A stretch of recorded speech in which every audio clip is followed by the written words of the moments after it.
Oui, moi, fut un temps, figurez-vous que j'étais ninja. Ninja, c'est pas comme le vélo, hein. Si vous pratiquez pas, vous perdez vite vos réflexes. C'est un truc, je suis tombé sous le charme il y a longtemps, dans les années 80, grâce à un jeu sur Master System, The Ninja. C'était en 1986 et c'était le bonheur. J'ai beaucoup appris des ninjas. Et aujourd'hui, croyez-moi, petits amis de Game One, je vais vous révéler des secrets de ninja. Par contre, ça doit rester entre nous, sinon je serai obligé de vous tuer. Allez, retour en 1986 pour découvrir The Ninja sur Master System. Nous voici donc en 1986 dans The Ninja sur Master System. Tout d'abord, vous devez savoir que The Ninja est l'adaptation sur console d'un jeu d'arcade appelé Sega Ninja ou encore Ninja Princess. Dans la version arcade, sortie un an auparavant, le héros était une héroïne. Allez savoir pourquoi, pour entrer sur Master System, la demoiselle changea de sexe, mais garda ses cheveux longs et soyeux. Le style très cartoon a laissé place à une ambiance un poil plus réaliste, avec cependant quelques troublants détails, comme ces crottes de lapin géant. Si le méchant est toujours l'immonde Gyokuru en tant que ninja, homme répondant au doux nom de Kazamaru, vous devez maintenant secourir une belle princesse enfermée quelque part dans la citadelle d'Okami. Mais avant de pouvoir libérer la belle, il vous faut mettre la main sur 5 parchemins disséminés dans les 30 lieux que constituent le château et ses abords. Et croyez-moi, c'était pas de la tarte. Le jeu est d'une difficulté de chien.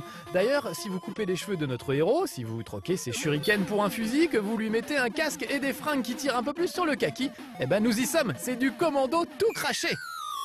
La réputation du jeu de guerre en termes de nervous breakdown n'est plus à faire et The Ninja en est son digne héritier.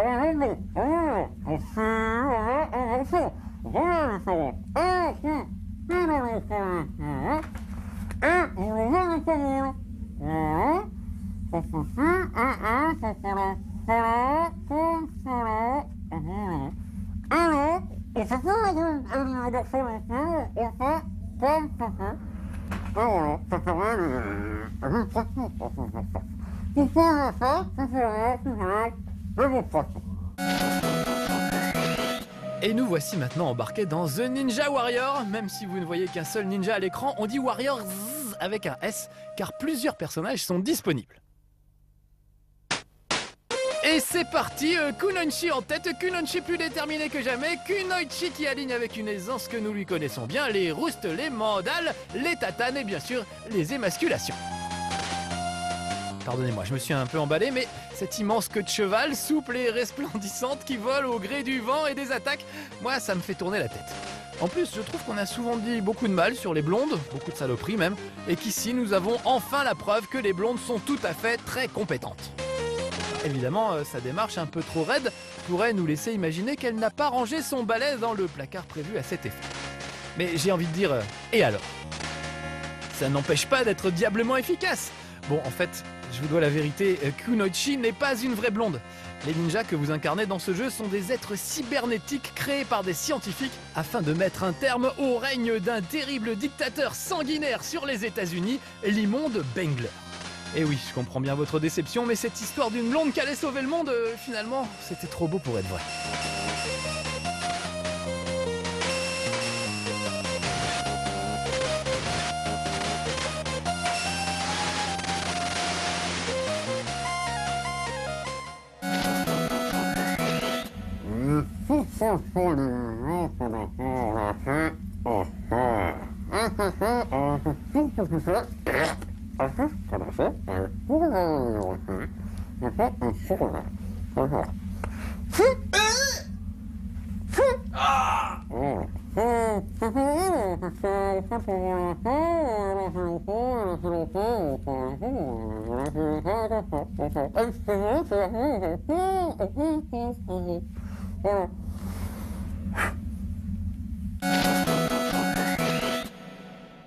Attention les enfants, en plein soleil, une cagoule, ça ne sert à rien, surtout pas à éviter les coups de soleil.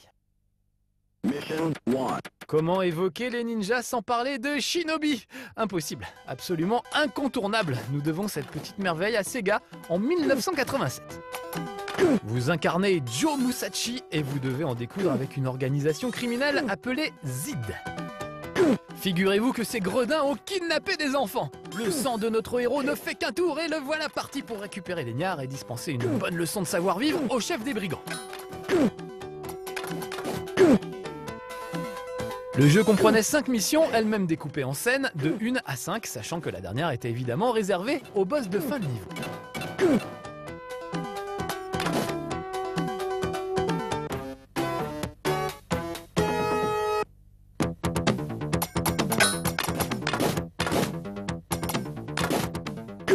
Heureusement pour Joe, le chef des voyous a semé des bambins comme le petit poussait des cailloux. Il suffit donc de remonter sa piste tout en atomisant la racaille qui lui sert de garde rapproché, comme ces faux Spider-Man dont les couleurs ont été inversées mais qui explosent quand même en toile d'araignée.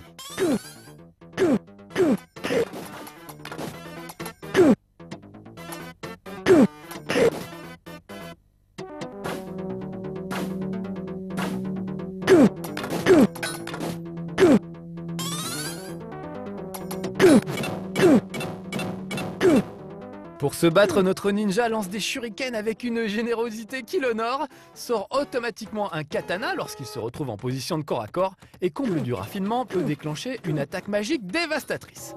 Le problème, c'est qu'il n'en possède qu'une et une seule par niveau. Mais bon, c'est déjà pas mal.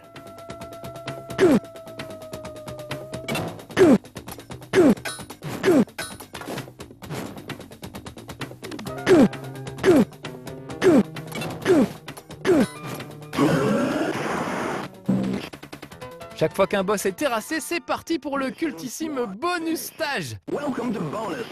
Celui-ci permet de gagner une vie supplémentaire, ce qui, en regard de la difficulté du jeu, n'est pas du luxe. C'est d'ailleurs en découvrant ces stages bonus que l'on comprend pourquoi tant de ninjas au chômage se sont retrouvés croupiers dans les casinos du monde entier.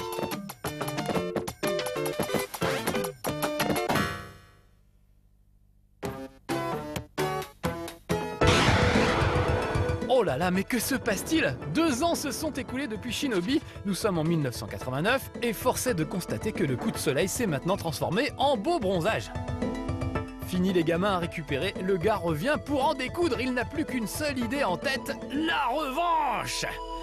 Commencé sur bande d'arcade, c'est sur Mega Drive que le ninja remet le couvert pour une série qui comptera en tout pas moins de 10 jeux vidéo, tous supports confondus.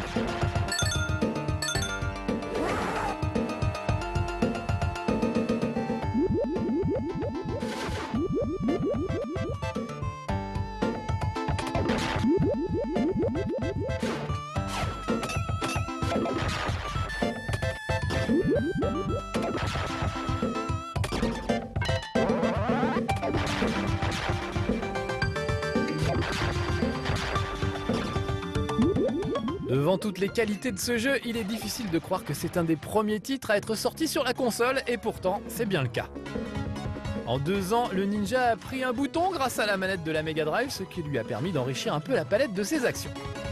La croix s'occupe des déplacements, une touche sert pour tirer, l'autre est consacrée au saut, tandis que la dernière gère ses incroyables talents de ninjitsu.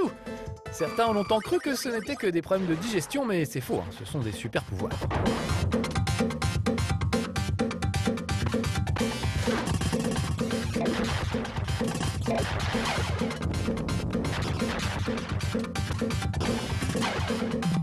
Vous aurez sûrement noté que notre ami Shinobi n'est pas le dernier dans la pratique du double saut. Cette faculté lui permet de balancer une salve de 8 shurikens d'un coup d'un seul, mais aussi et surtout de passer d'un plan à l'autre du décor, comme ici sur cette base militaire. Côté technique de ninja, notre héros dispose de 4 spécialités, mais il ne peut en utiliser qu'une seule par niveau. Oui, comme dans l'épisode précédent, mais avec plus de variété cette fois. Cela va de l'art du tonnerre à l'art du feu, en passant par le vol et la terrible et terriblement efficace technique de la destruction totale. Celle-ci permet de toucher tout ce qui est vivant à l'écran, mais coûte une vie à notre ninja préféré. Autant dire que son utilisation a intérêt à être judicieuse.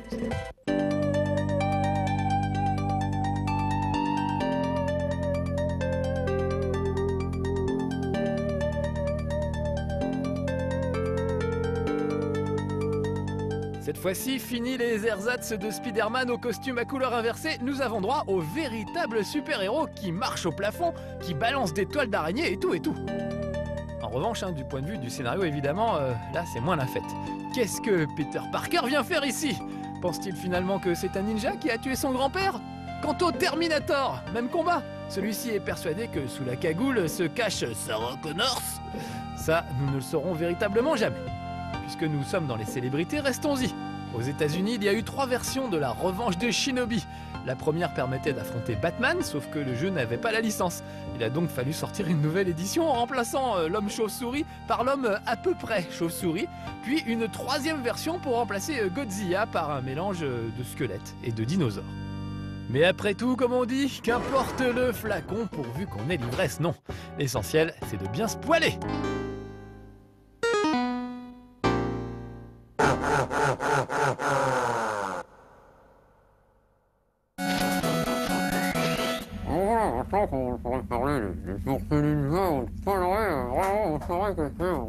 Du bidon, contrairement aux techniques ancestrales que je viens de vous enseigner aujourd'hui, des techniques de ninja bien évidemment secrètes. Donc je compte sur vous, petits amis de Game One, pour votre discrétion. Mais je sais que je peux compter sur vous en même temps, parce que comme le dit le célèbre proverbe ninja...